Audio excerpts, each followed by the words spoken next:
What, in concrete terms, you are morally required to do is sensitive to circumstances, many of which are not under your control. Perhaps we are all required not to disturb our neighbor's peace too much, but if your neighbors are at home with their light sleeping toddler and mine are on vacation, then I can permissibly host the party that you are morally required not to host. Perhaps we all have moral reasons not to hurt the feelings of our colleagues, but what this in concrete terms includes and how weighty the reason is will depend on who your colleagues are, what they are sensitive to, and to what degree, and so on. Perhaps we have a moral duty to save another from great danger when we can do so relatively easily, but a baby drowning in the pond right next to you, but not the pond right next to me, then you're required to say, perhaps even at the price of destroying your favorite suede jacket, and I am not. In all these cases, what morality requires of us depends on circumstances, irrespective of whether the circumstances are in any relevant sense under the relevant agents of control.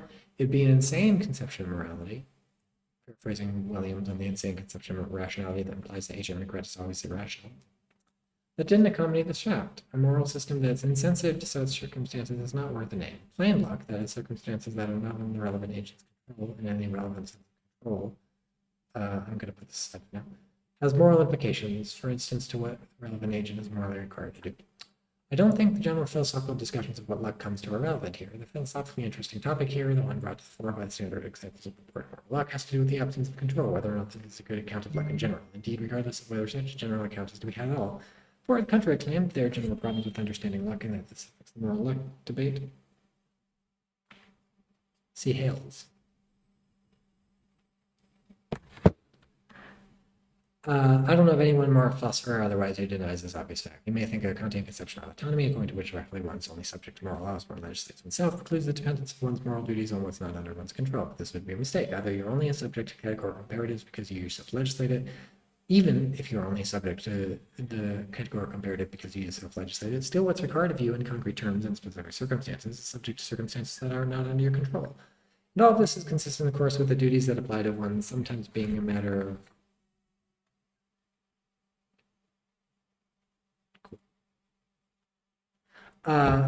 all this is consistent, of course, with the duties that apply to one, sometimes being a matter with the duties that apply to one, sometimes being a matter of what's under one's control, as is the case with some problems.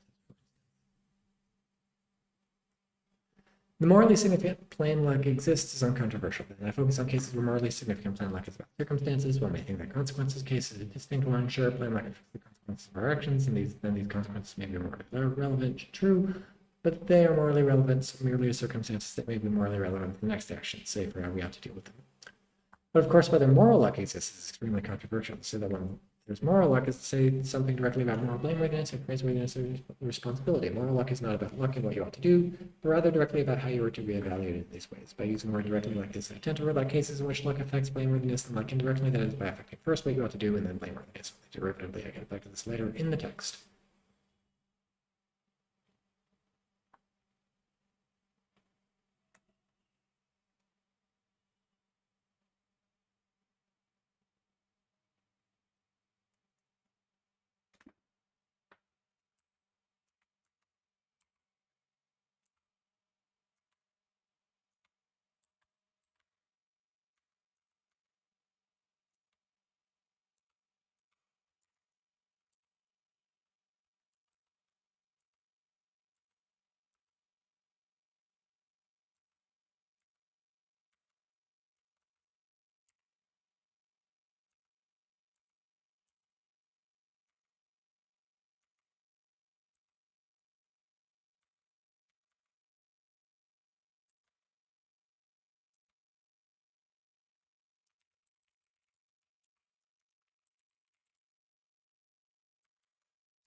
Moral luck is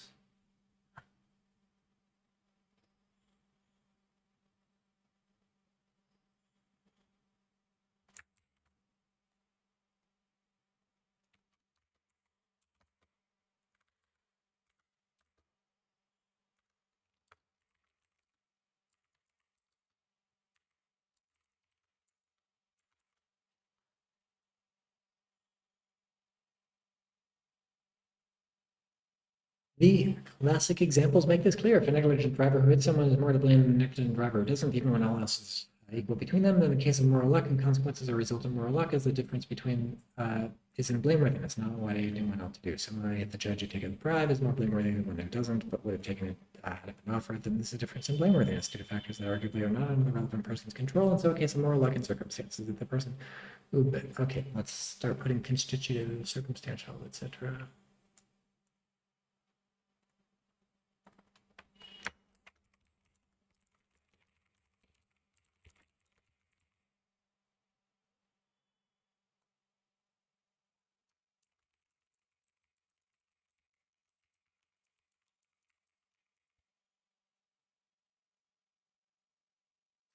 If the person who behaves poorly due to character traits that were not formed under his control is blameworthy, and furthermore more blameworthy than the person who behaves well, simply because we are disposed, then this is yet another case of constitutive moral luck. The distinction of different kinds of moral luck is from Nagel. Everyone uses a virgin driver example, but Williams originally used a different one from one of the text. Two judges examples from Judith, Jarvis, and Thompson. In all these cases, factors that are beyond the agent's control affect directly not what they're required to do, but if there's moral luck, how they're to be judged once they've already acted or failed to act, and then maybe also indirectly via the effect of moral blameworthiness, also what is to be done. That there is this clear difference between morally significant plain luck and moral luck, namely that the former clearly and uncontroversially exists, while nothing is clear and controversial about the latter, suffices strong and feasible evidence that the two are distinct, that we can coherently distinguish between moral luck and morally significant plain luck. We have a good initial grasp of the distinction between moral luck and morally significant plain luck, but one thing to have an initial grasp of the distinction, another to have a fully exposed account of it. Let me not pretend that we have the latter. Here are two reasons why it's going to be hard to come up with such an account. First, often there are close relations between the two phenomena. Thus, if you hold the party, you may very well be morally responsible for waking up your neighbor's toddler, and if it's true of me that I would have held the party even if it had bothered my neighbors in a similar way, then now by comparing the two of us, our purported case of moral luck and circumstances arise. You are now blameworthy for doing something that I didn't do, but would have done had I found myself in your circumstances. We still need to distinguish between two different questions, how luck affects what we're not to do, and then if one fails to act as one ought, about also what was responsible and blameworthy for, but this further effect is indirect, a proceeding via affecting what ought to do, and how luck directly affects one's responsibility or blameworthiness, if that is, there is moral luck. But the close connection between the two will challenge any attempt to give a clean conceptual account here. Second, it's hard to give an account of the distinction in non-metaphorical terms. One is tempted to say, as I did when I first making the distinction explicit, it's 2008.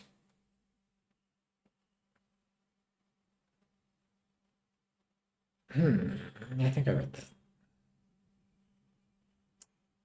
That there's a sense in which moral luck is internal to morality, whereas morally significant plain luck is external to morality. It's about how morality copes with luck that is out there, not about luck morality just introduces. But this way of putting things seems to treat morality as an agent, which it is not.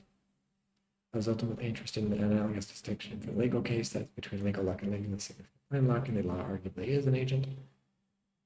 It's not clear whether it can be revised unless these problems. I'm going to be assuming that for the most part we can coherently distinguish between cases of moral luck and cases of morally significant plain luck. The challenge I'll be addressing is not conceptual but explanatory. Seeing that explanation here is normative, the explanatory challenge is also normative.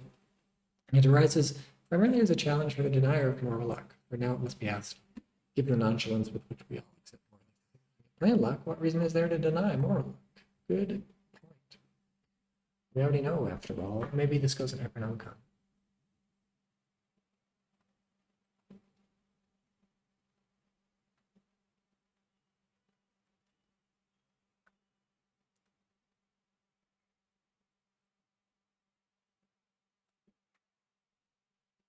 I'll keep reading. And we already know, after all, it's not as if morality as a whole is immune to luck. What's so special about moral responsibility, say, or blameworthiness or praiseworthiness that justifies the thought they are immune to luck? Michael Tsuka asks a similar sounding question, noting that judgments about virtue and vice are rather clearly luck sensitive, but his discussion in that part of the paper is in terms of consideration and fairness. I think it's a category mistake to apply those to morality itself, because morality, to repeat, is not an agent. Those accepting moral luck are best placed here because they can offer them more theoretically pleasing equal treatment of all moral statuses, and according to them, they are all vulnerable to luck. Those denying moral luck, for instance, myself, owe an explanation of this asymmetry. In fact, this is true even of those who deny just some kinds of moral luck or who insist that there is any moral status that's immune to luck. Robert Hartman draws a list of ways in which morality is rather uncontroversially luck sensitive. He does not, though, take this to be a reason to accept moral luck as well, which he accepts for other reasons. See also Malcolm. It's the Malcolm.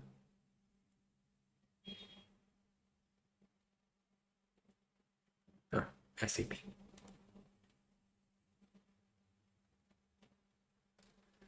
The main task of this paper is to cope with this explanatory challenge, but if that attempt is successful, the paper does more. It strengthens the case against moral luck and consequences and circumstances. It does so by utilizing two resources that the literature on moral luck has not been using within the enthusiasm they deserve. The distinction.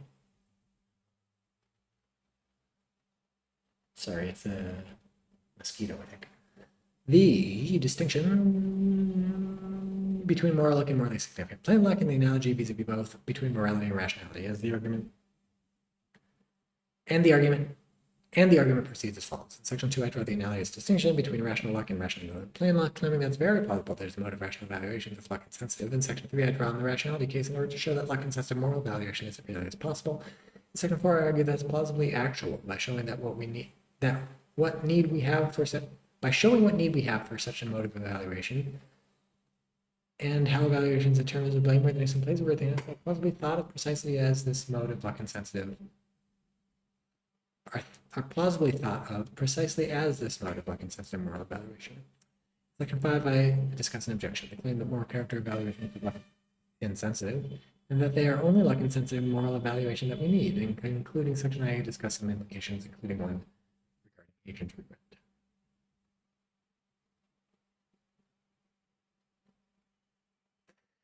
As you can see then, I will for the most part conduct the discussion without relying at all on the moral intuitions about the standard example, for instance, that drive most of the discussion of moral luck in the literature. Perhaps this somewhat non-standard nature of the discussion here can also serve as a moderate reason for optimism regarding the moral luck debate, where for a long time it seemed like the discussion is at a stalemate, perhaps because the relevant intuitions are too close to bedrock on both sides. See my IEP entry on moral luck, the section entitled Bedrock, and the references there, but see Hartman, where an attempt was made not to rely on intuitions, instead rely on more metaphysical and epistemological considerations. If I'm right, at least some progress can be had independently of bedrock intuitions. Still, they re-enter. I'm tempted to put the explanatory challenge into Hypernomicon. In any case, I need to use the restroom.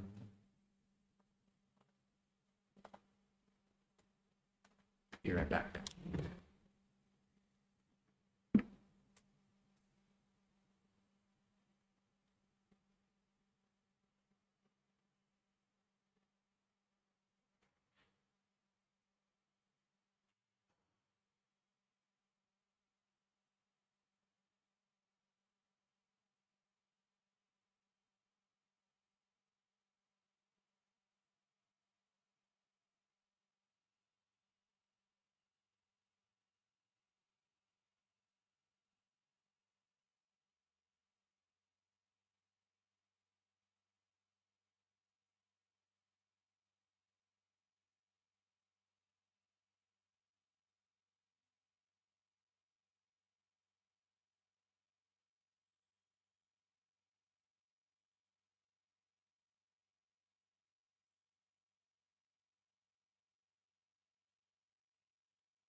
Return.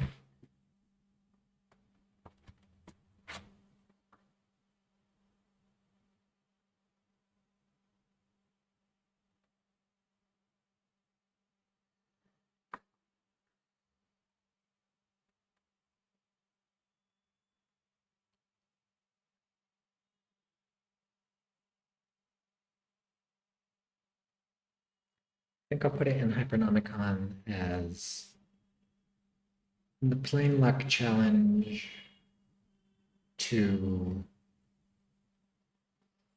the denial of moral luck, which requires, I think, putting in the position that there is no more.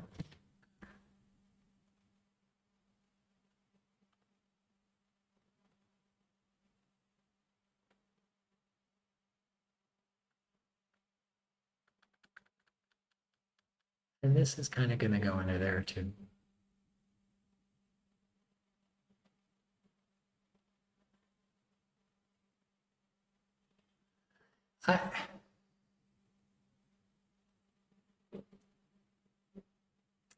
Because there's like 20 kinds of moral luck.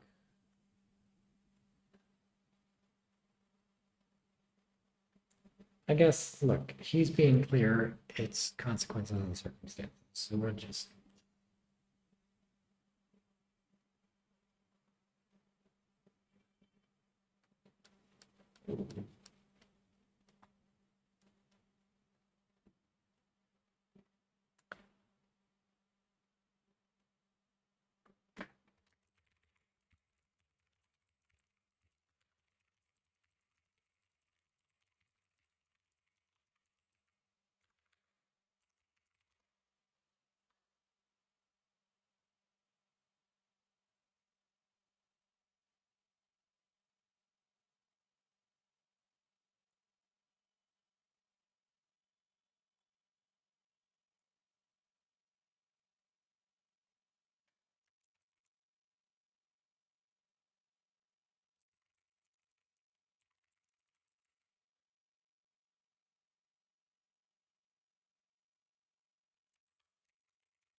I don't think I've read this paper. Maybe I've skipped it a long time ago, but I'm excited because it sounds cool and it's not ringing bells.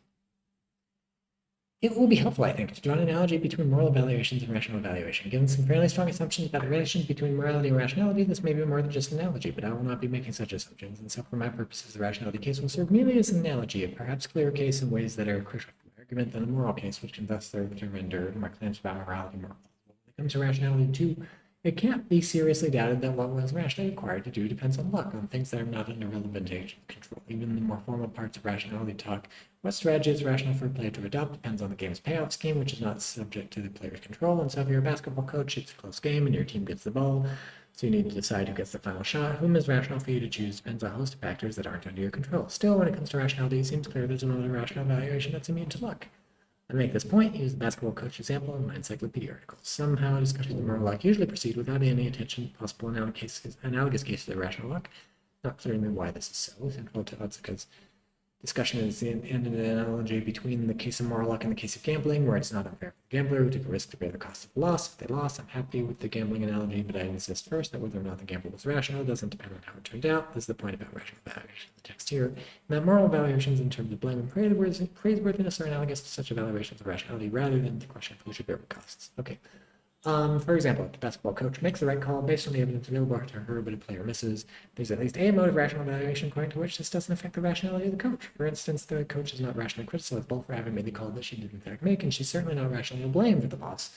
Or if she is, this must be a virtual village decision, mistaken ones that led to loss. So regarding this kind of rationality as well, we need to distinguish between rationally significant blame luck and rational luck. And the former undoubtedly uncontroversially exists.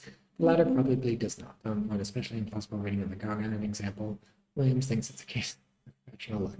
That's true. How can we explain this symmetry in the relevant rationality case I want to suggest the following explanation. One central kind of rational assessment, which doesn't mean there aren't others, so I can stay neutral here about all sorts of concepts of rationality. All I need is the extension quantified claim in the text here.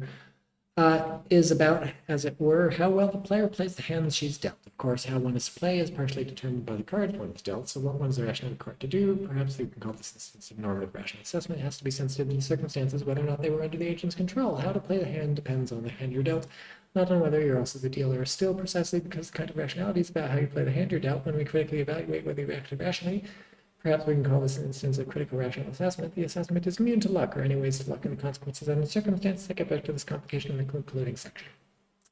Question of how well you did, whether you won, and so on may be interesting and important for many purposes, but it's entirely irrelevant to the question of how you play the hand you were dealt. Whether you win may also depend on how good a hand you were dealt, on how well the other players played, and luck in the stricter sense is when you opt for the option that guarantees the highest probability of winning, but you nonetheless lose. None of those factors, however, is relevant to the question of how well you played, how rational your decision procedure was, and so on. And if you agree with me, at least one mode of rational assessment is precisely about how well the relevant agent is playing the hand they're dealt. It follows that there's at least one mode of rational assessment that's luck insensitive. In a way that's not, I addressed constitutive luck in the final section, in a way that's not mysterious, even given the fact that other rational evaluations like the normative one are, of course, vulnerable to luck. Sounds good to me. Assume a moral predicate that's closely analogous to the critical rational one. That is just about how one morally plays the hand one is dealt. If need be, we can resort to a stipulation. Let W A phi stand for agent A in performing action phi, play well morally, and let P A phi stand for agent A in performing action phi, played poorly morally. There doesn't seem to be any reason to suspect that there's some foul play going on in this stipulation. No reason to think.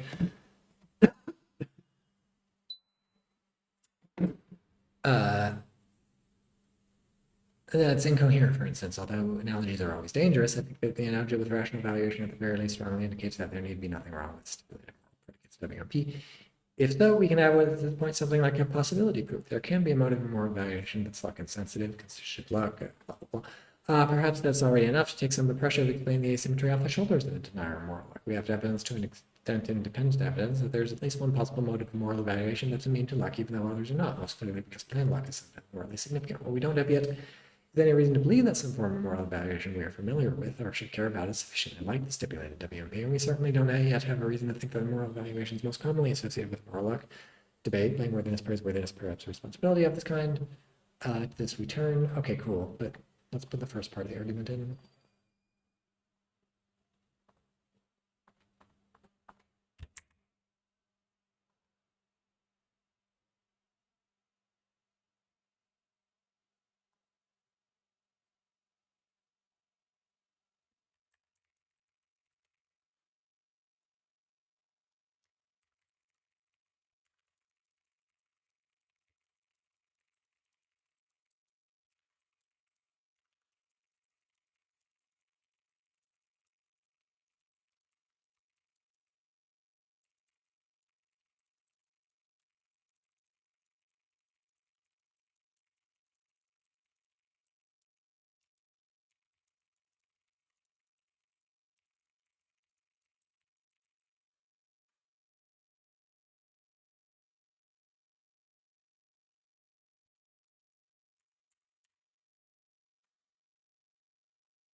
But you have to choose who's going to play for you, say represent your club in a competition, or with you, say as in bridge, which is played in Paris. You could choose based on how often they won, but that would be a poor ground for such a decision. Too many other factors are in play.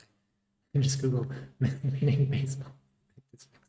The rational thing to do would be rely on a much more clearly projectable information, namely who's the best person at playing the cards they dealt, or perhaps, if you can go for his finer distinctions, who's the better player at playing these or those hands, the ones that are more likely to be dealt in the next game. Now, we should be careful about the details here. For one thing, in some games, the scoring system already incorporates the attempt to reward playing well the cards one is dealt. That is, this is so, for instance, in tournament bridge, where one's ultimate scoring ranking is not based on how well one does on a specific hand, but rather roughly and in different ways in different scoring systems, how well one does compared to others who had dealt the same hand. Just see the section duplicate bridge.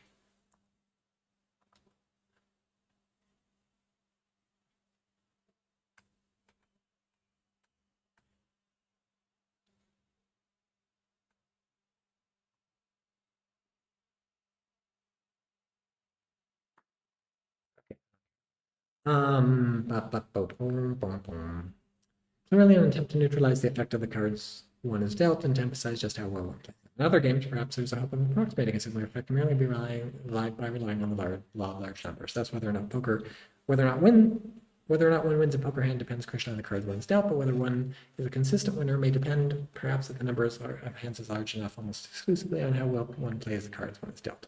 In yet other games, like the card game War, it's all about the luck of the cards one is dealt. Naturally, then, there's no such thing as playing War well, and if you need to choose someone to play War for your club, there's no game-specific reason for any person over any other person.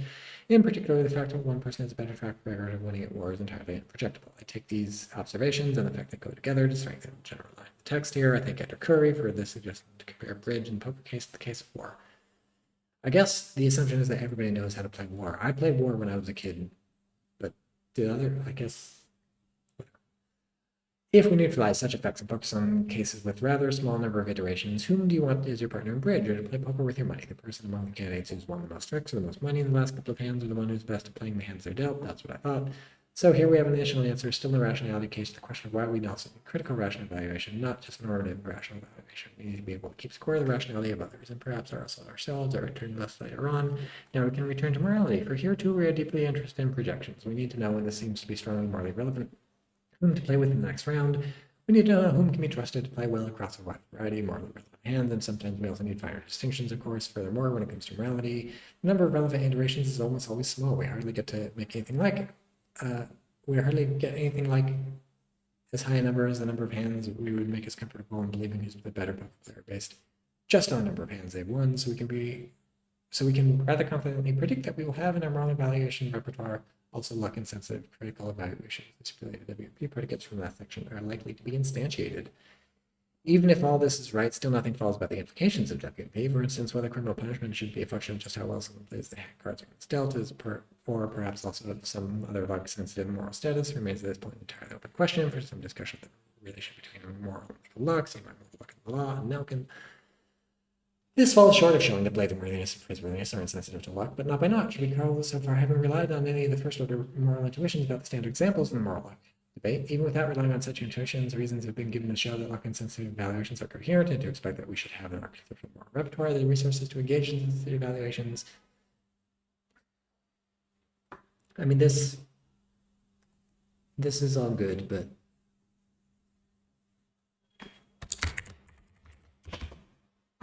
I'll put it in hyperlink. This is all, almost obviously correct, I think, to me, but whatever.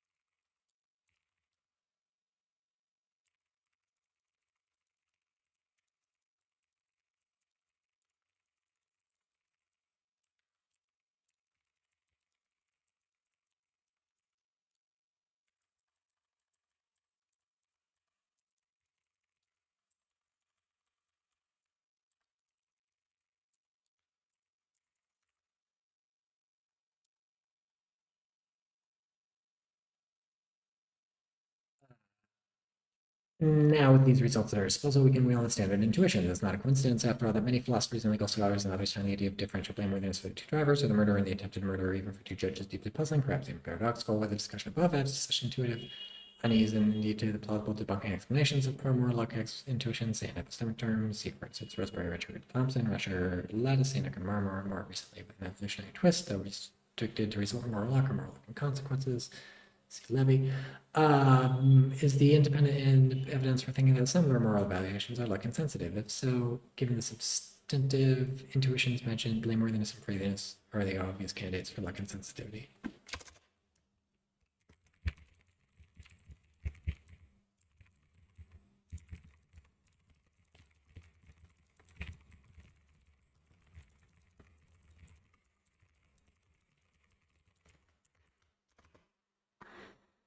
We call now the explanatory challenge from section 1. The need to explain if you want to claim some moral evaluations that are luck insensitive, what's special about them compared to the other moral evaluations, like the normative ones, which are obviously luck sensitive. As you can see, the story necessarily steps up to this challenge. For some purposes, what we care about is roughly how to play the hand. or some purposes even just how the hand plays out, what the result is, or for some purposes even just how the hand plays out, what the result is. Okay, this naturally depends on the hand one is dealt, and presumably on numerous other factors as well. For the purposes, though, we are naturally interested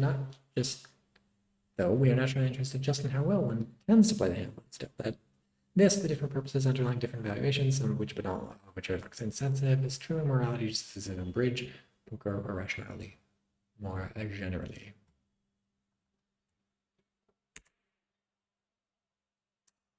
But there is a complication here and a possible objection. It's pretty much uncontroversial in moral literature that moral consequences, if there is such a thing, should not directly affect or evaluation of the relevant agent's character, even if you think, for instance, that one of the two equally negligent drivers, the one who killed, is more blameworthy than the one who did not. Surely shouldn't think in virtue of the fact alone the former is somehow more evil or manifests a more serious moral flaw than the latter.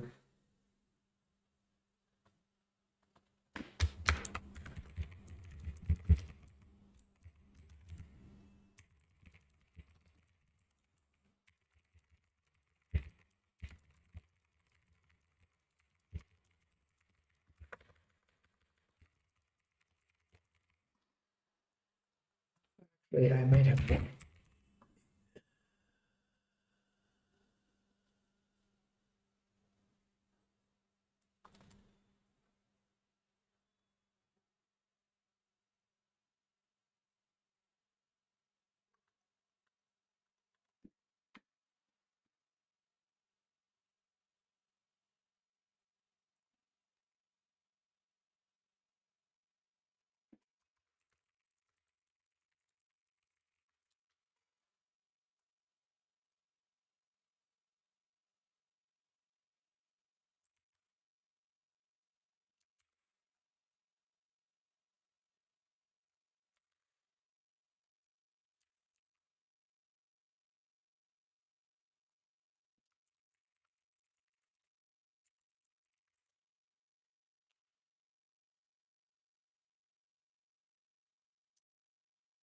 Thing similar holds, although a touch more counterintuitively, and so a touch less controversially for like in circumstances. Even if you think the judge who takes a bribe is more to blame than the judge who would have under similar circumstances, you should judge their character as equally problematic. At least that is in a clean hypothetical case where no epistemic problems arise and all things are equal. Those affirming the existence of moral luck then are not denying these rather obvious facts. Rather, they distinguish between judgments of blameworthiness, which are luck sensitive on their view, and judgments of character, which are not. For example, see Hartman. The point in the text is also why if he endorses a character-based theory of praise and blame, according to which the extent to one is blameworthy for an action is the extent to which the action is evidence for a moral flaw in its character. You already committed to deny moral luck and consequences in circumstances. See Thompson in my 2013. I briefly revisit character-based theories of blame in the last section. But you may think that the kind of evaluation I'm focusing on here, the kind that's projectable, that's usable as information for making decisions regarding who to play with, is really a kind of character evaluation. If so, then first, it's not clear how any of what I said above should come as news, rather than a new analogy or metaphor with which to make a point. And second, you may wonder whether anything I said is relevant to judgments of blameworthiness and praiseworthiness, like consider moral luck debate. You may, in other words, happily concede that we do have in our conceptual repertoire the resources for this kind of evaluation, but that those apply to judgments of character. I guess that's interesting.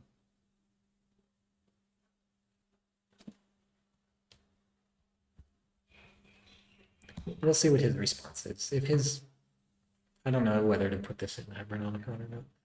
As a first passive response, the thing to emphasize about the luck insensitive stipulated predicates WMP were not about character in general. Seems right. They were just about whether someone played well or poorly on a specific occasion. Seems right. This pushes the problem one step back in that we already have normative moral judgments at our disposal. We already have presumably luck insensitive projectable character judgments at our disposal. What further need do we have for luck-free critical evaluations of specific actions? Think of games again. You may want to keep track of how good a player is someone is, but you also want to keep track of the relevance of specific games or specific moves, a more general judgment. That is, you may want to keep track of the extent to which the specific way they played this or that game or the specific move they made affects or indicates how good they are as players. I can think of two reasons why. First, sometimes it makes sense to reason about or discuss how good a player is, say with other members of your clever team. In order to do that, it's often not enough just to talk about general evaluation. We need, in order to give reasons supporting such evaluations, to point to specific moves or specific games. But even when we do focus on specific moves and games, we want to focus on them in such a way that they can serve as reasons for judgment about how good a player is. So we need luck and sensitive judgments. about specific games and moves. Second, sometimes we need information that's much more fine-grained than just how good a player is. We need to know how good they are in some subset of circumstances, say high-stakes tournaments or in play or in coming from behind. For that we need, again, is information about specific moves in games, that is, though in this way it's still less insensitive, and you see how it goes for morality. We want to be able to reason often with others about how good a moral player someone is, and we want to be able to distinguish in a much finer way, so you can be trusted in what circumstances. For these purposes, we need critical moral judgments, like insensitive judgments about how specific actions reflect how good a player someone is. These are supposedly blameworthiness and praiseworthiness judgments. You may still insist that, yeah, this is all still clearly correct. I don't think I'm even going to bother putting it in Hypnonomicon. You may insist that despite all this, we're really evaluating character here. True, we're evaluating something about specific actions, but en route to judgments about character, this may be shown, sure, but this really doesn't matter.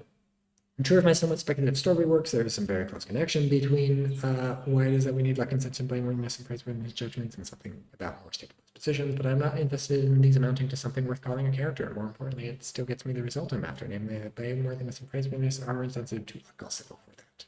I will too.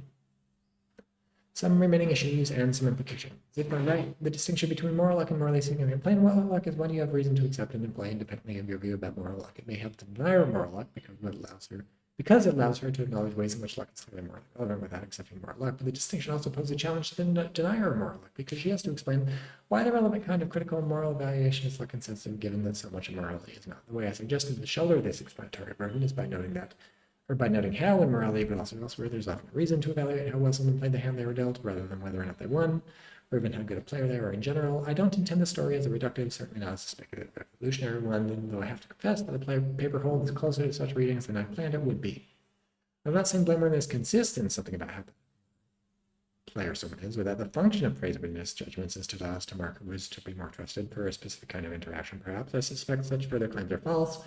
If one's being blameworthy for an action consists in something about the agent being a more player, then it's hard to accommodate blameworthiness or other character actions, and there seem to be other reasons not to trust someone or not to play with them, reasons that have nothing to do with blameworthiness. But these are problems for those who go for stronger claims than those I need for my purposes here. My claims are more modest. I'm using my story about why it is that we need luck-insensitive, local critical moral judgments as a way of shouldering the explanatory burden rehashed in the previous paragraph, and therefore gaining plausibility points for the denial of moral luck. I don't think that the more ambitious claims are needed for this limited purpose. Another related thing I can afford not to commit myself on is the character-based theory of blameworthiness. True, the character-based theory of blameworthiness, according to which roughly A's blameworthiness for Fine, if and to the extent that Fine reflects badly on A's character, coheres especially nicely with the points about blame and praise above, but such a theory goes further than what I need, than what I need, for instance, in reading the indication relation to character into the very nature of blameworthiness itself. I want to conclude, though not with disclaimers, but with somewhat speculative suggestions about the implications of what's already been said. I'd like to discuss three. One about the different kinds of moral luck, one about ancient regret, and one about exactly how to draw the distinctions between moral luck and morally significant plain luck. First, there are different kinds of moral luck. Of the three kinds usually discussed in the literature, Nagel, from whom the distinction between kinds of moral luck comes, actually distinguishes four, but the moral luck literature, by and large, is less discussion of the fourth one, the freedom of will literature, and I'll do the same. Just let me note, as I've done before, that keeping these two bodies of literature apart is not something I'm confident we can afford to do. What's the fourth? Causal, constitutive, causal. The three kinds. The discussion applies directly to the denial of moral luck and consequences and circumstances. How well one plays a hand one is dealt depends neither on the hand one is dealt, that is the circumstances one finds oneself in, or on whether one wins, or how well things turn out, that is on the consequences. What about constitutive moral luck? That is luck in the morally relevant character traits one finds oneself with at the time of moral action. Here the card game analogy stops being useful, I think, and one natural way of understanding it. How well one plays is partly determined by one's character traits, regardless of whether or not they were formed under the agent's control. Another, however, the character trait one finds oneself with should already be understood as part of the hand one is dealt, and we may think that someone is lucky to have been dealt such good natural dispositions, just like he may be lucky to have dealt such beautiful eyes, say. What's the right way to think of character traits here? Perhaps the specific character traits or the distinction may be needed, cannot be determined by reflecting on the hand one is dealt metaphor. But the kind of theoretical considerations that have been with us for a while. For instance, whether if we think of character traits as a part of the hand one is dealt, there remains a one there that can in a meaningful way be dealt with hand at all. My paper doesn't shed any new light on these big issues, I'm afraid. Let me just note then that if we think of constitutive luck as relevant to how one plays the hand when it's dealt and to whether you want that player on your team, considerations in this paper don't directly count against constitutive moral luck in the way I hope they do against moral luck in circumstances and consequences. Whether they count against constitutive moral luck at all will depend on whether there is a unifying theoretical pressure to treat all cases of moral luck alike. If so, then by counting directly against moral luck and consequences and circumstances, the considerations here count indirectly against constitutional moral luck as well, but perhaps we should be open to the possibility that we're going to have to live with constitutional moral luck, even if we deny other kinds of moral luck. I've not been fond of in my previous work on luck, Enoch and Marmor. Notice how this possible result gets me even closer to the character-based theory of blame. Ever since Williams' discussion of moral luck, one of the more puzzling phenomena of the vicinity has been that of agent regret, the special kind of regret that we feel when some harm is brought about by our agency independently of wrongness or blameworthiness and so distinct from remorse. Those denying moral luck seem to have just two options: finding a way of accommodating the appropriateness of agent regret without accepting moral luck, or endorsing the view Williams calls insane, according to which agent regret is always unnecessarily rational. In previous work, I've done a bit of both. For some debunking thoughts, see Enoch Armour, C.S. Jacobson for more detailed attempt to debunk.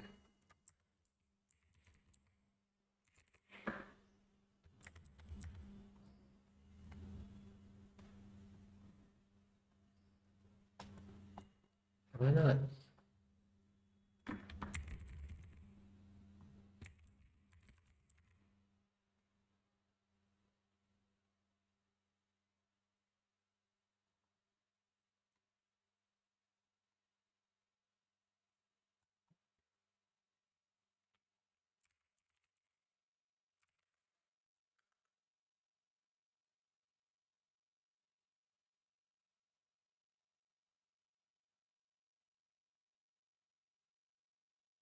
Not read this.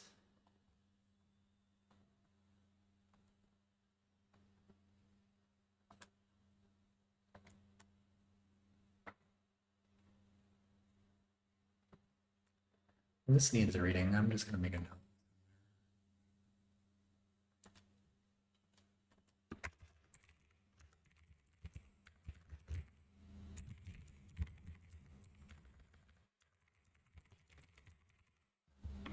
Okay.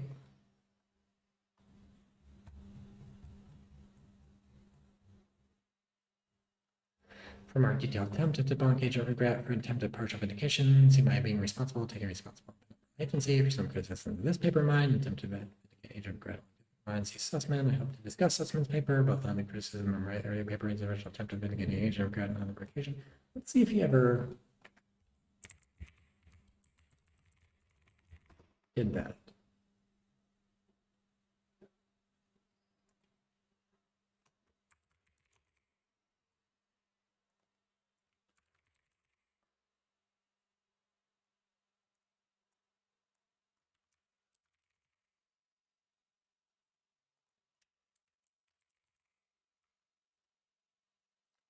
I don't think he's done that yet.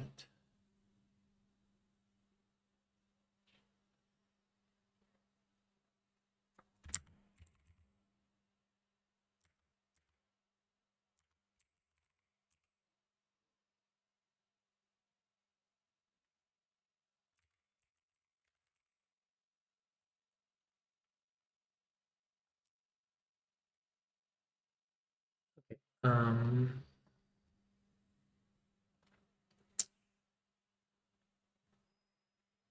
Here, let me just briefly say the following. Sussman's attempt at vindicating agent regret focuses on the social aspects of public acts like apologies. I agree with much of what he says there, but somehow moves from this to a conclusion about the appropriateness of agent regret, not due to even a feeling, not an action. This inferential gap nicely manifests itself in the geography of Sussman's paper. From the beginning of his positive vindication 802 to the end of the paper, the words agent regret don't even appear, yet somehow they make a necessary turn in the final paragraph. This is what's been said is obviously relevant regarding agent regret as well. It's not. And I'm still not remotely confident on what I want to say.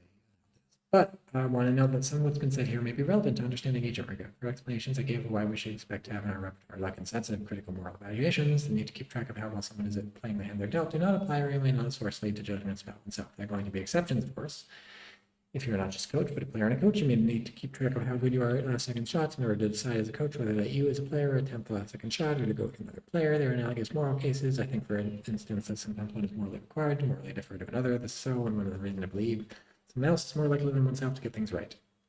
In order to decide whether someone else is better than you, getting things morally right in the circumstances, you may need to keep track of how good a moral player you are yourself. That's why I mention exceptions and exceptions in the text. Of course, but for the most part, I don't have to decide whether I will play for my team. That I play for it is part of what makes it mine. I am, as it were, stuck with me, so there's not much point in keeping track of how good I am. If so, there's less the need for luck and sensitive evaluations about oneself. I think that this observation can serve as a no doubt partially debunking explanation of William's intuition about the appropriate stage of regret. It can also nicely explain a point Williams himself notes, namely that this is cool. Let's put this in here somewhere.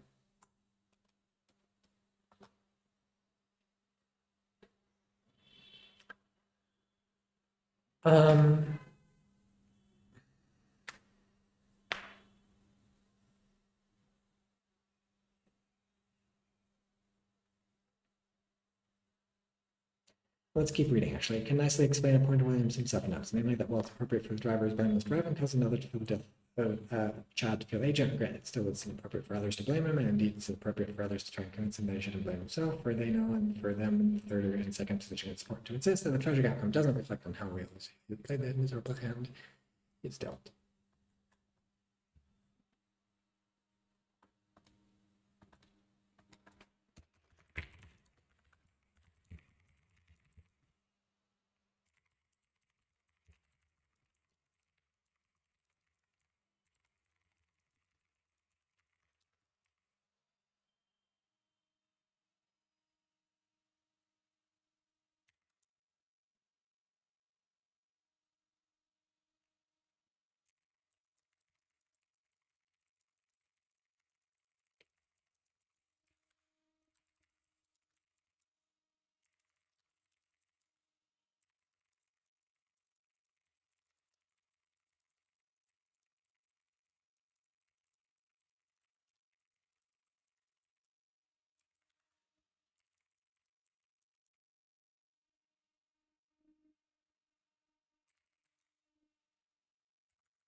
Lastly, we turn to the distinction between moral luck and morally significant play luck. As you recall, I didn't suggest precisely drawing an analogy between the two purported phenomena, but perhaps a cardian analogy and the means and insights underlying it can help with this task as well. Given the specific case of purportedly morally relevant luck, we can ask